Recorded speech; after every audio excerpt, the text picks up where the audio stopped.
What's good, YouTube? This your man Spill Dog. Yo, man, we've been talking a lot about Errol Spence against Terrence Crawford, but the fight we need to be talking about is him and Danny Garcia, because that's the fight that's actually been pretty much made, and it's just as good a fight, in my opinion, man. I don't know how good Crawford really is. I really haven't seen him fight nobody.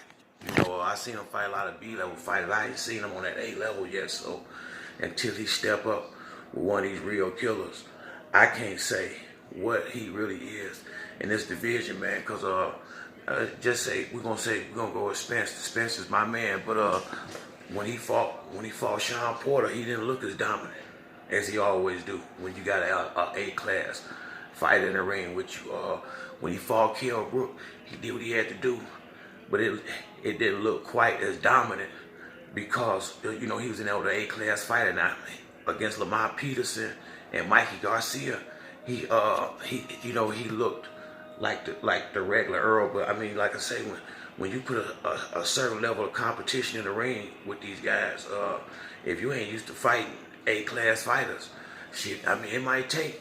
Sometimes you can lose the fight. Sometimes it takes 4 or 5 rounds to adjust to the speed and the timing and fighting with somebody that's got the same mentality and ability as you are.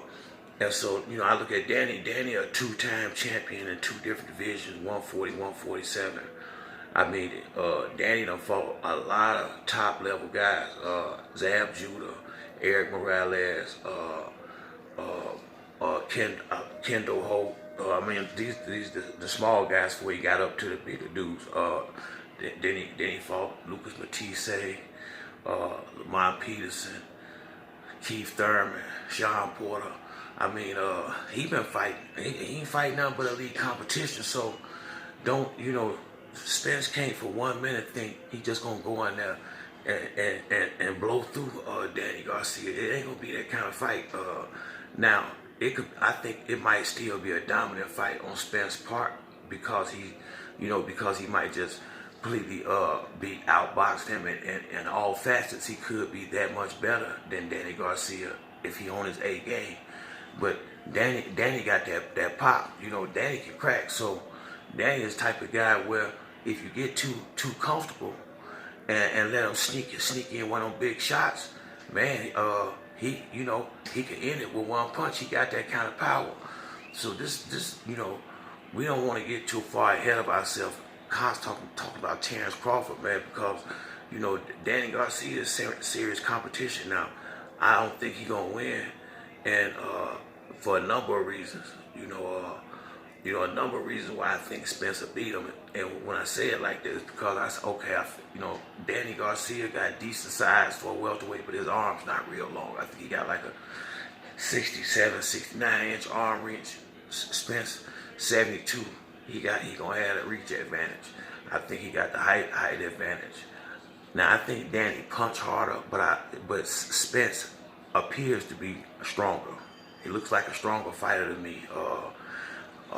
And I just think I'm pretty much sure all the way around Spence is a better fighter than Danny, but Danny is A-level, and Danny has like I said, he done been in there with a lot of good fighters. I mean, so he not gonna be scared, and like I said, he has seen pretty much every style at this point. It ain't too many he haven't seen. Unless you put him in one there with Pacquiao or somebody.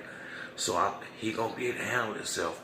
But the problem gonna be for me, Danny don't throw enough punches, and he start late in big fights. Danny the type of guy seems like he got to really get warmed up about 5 or 6 rounds before he can really start knowing what he want to do against these elite fighters. And the last couple of times he did that, he was so far in the hole that it wasn't no way he could win. And see, if you do that, I'm thinking Derrick James, Spence, coach, is gonna know.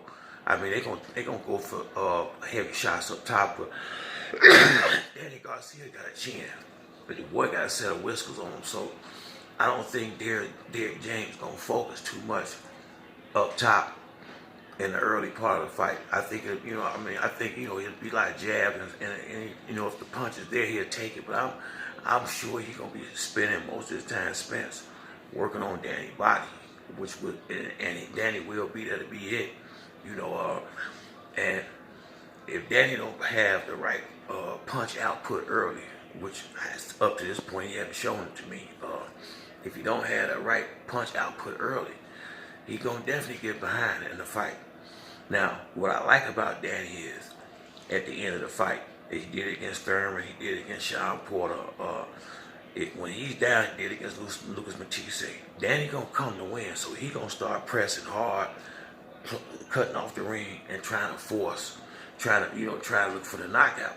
And I can see Spence, if he got a big lead, I can see him maybe for a round or two, staying back, counter punching, stay on the jab and just trying to keep him at bay.